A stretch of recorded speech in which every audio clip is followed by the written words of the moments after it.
Let us all stand for the scripture reading and opening prayer to be led by Pastor Jonathan. Reading, church.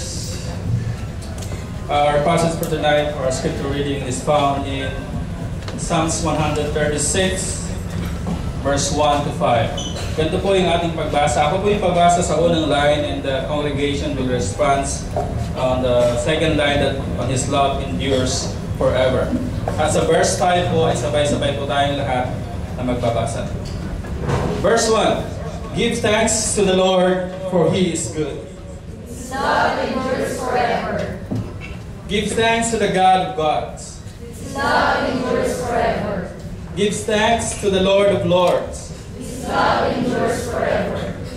To Him who alone does great wonders. His love endures forever. And altogether, who by His understanding made the heavens, His love endures forever. Let's pray.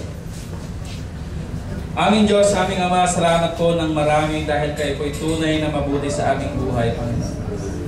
Dahil po sa inyong biyaya at sa inyong pag-ibig, nandito kaming lahat ngayon upang makisaya at i-celebrate ang ikatlong anibersaryo ng Iron Church of Abu Dhabi, Panginoon. Lord, sa loob ng 3 taon, tunay nga po kayong tapat, tunay nga po kayong mapagmahal, at kayo ay may magandang plano para sa iglesyang ito dito sa Abu Dhabi, Panginoon.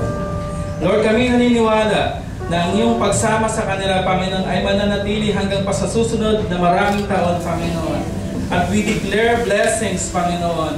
Lord, we declare blessings, and you will raise up more workers para po maglingkod sa iyong gawain dito sa Iron Church of Abu Dhabi, Panginoon.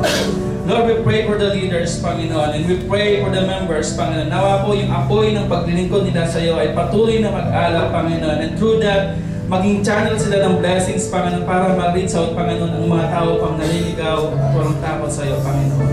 Lord, maraming pong salamat dahil kayo ang Diyos na nagtatag ng iglesyang ito. At walang sino man at walang anumang bagay dito sa lupa ang makakahadlang at makakawasak ng iyong gawain, Panginoon.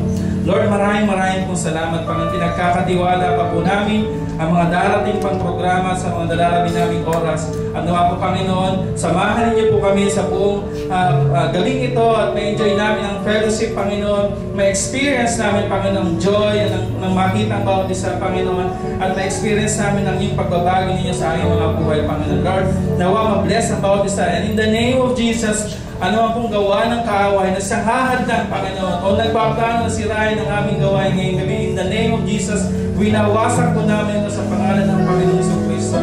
Dinideclare po namin ang katagumpayan sa iyong pangalan, Panginoong Diyos, sa iyong pangalan.